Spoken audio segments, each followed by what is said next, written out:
আসসালামু আলাইকুম গাইজ, আপনারা সবাই কেমন আছেন? আশা করি আল্লাহর রহমতে ভালো আছেন।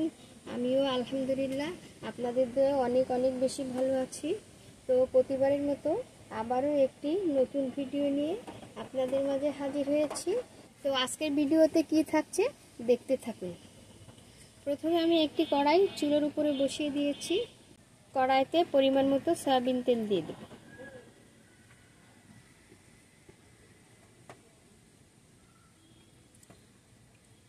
তেল গরম হয়ে গিয়েছে। এখন এই তেলে আমি কয়েকটা কালো জিরে দিয়ে দিব।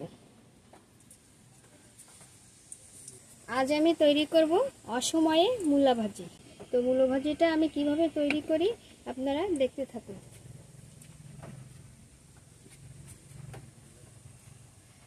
কালো জিরে দিয়ে দিয়েছি, ভালো করে নেড়ে চেড়ে নিয়েছি। এখন দিয়ে দিব চিংড়ি মাছ। চিংড়ি মাছটা আমি আগে থেকে জাল করে রেখেছিলাম, এখন দিয়ে দেব।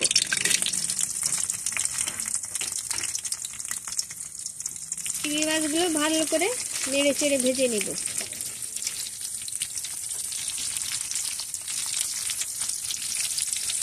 এই চিংড়ি মাছের সঙ্গে আমি পেঁয়াজ কুচি করে রেখেছিলাম, পেঁয়াজ দিয়ে দেব। এর সঙ্গে দিয়ে দিব মূলাগুলো আমি আগে থেকে ভালো করে ধুয়ে কুচি করে নিয়েছি, দিয়ে দেব।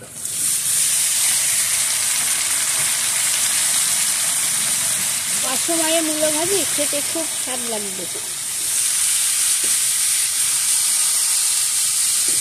ভালো করে একবার নেড়ে দেব। এবার দিয়ে দিব কেটে রাখা কাঁচা ঝাল, দিয়ে দিব স্বাদ মতো লবণ,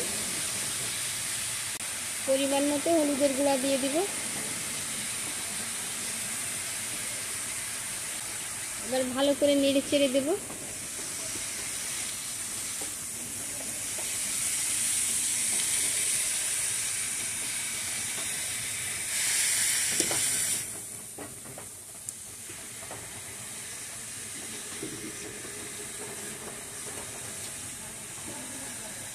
এবার আমি ঢাকনা দিয়ে কিছুক্ষণ রান্না করে নেব।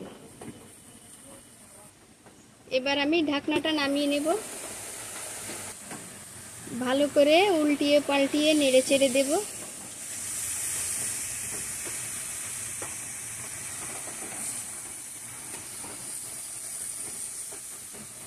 তো গাইজ, অসময়ে মূলা ভাজি খেতে খুব স্বাদ লাগবে।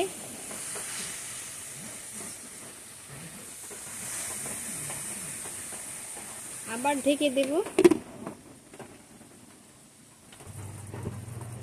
ঢাকনাটা নামিয়ে নেব গাইজ। ভালো করে নেড়ে চেড়ে দেব।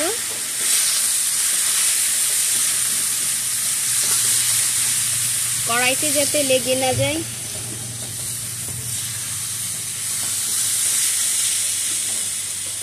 তো গাইজ, মূলা ভাজিতে তেলের পরিমাণটা একটু বেশি করে দিবেন, তাহলে খেতে দুর্দান্ত স্বাদ লাগবে।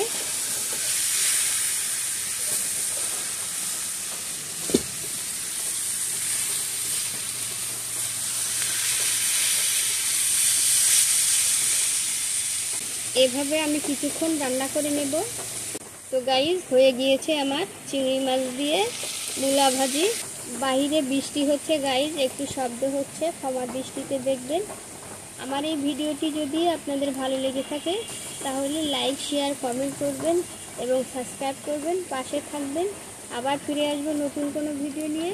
সেই পর্যন্ত আপনারা ভালো থাকুন, সুস্থ থাকুন। আল্লাহ হাফেজ।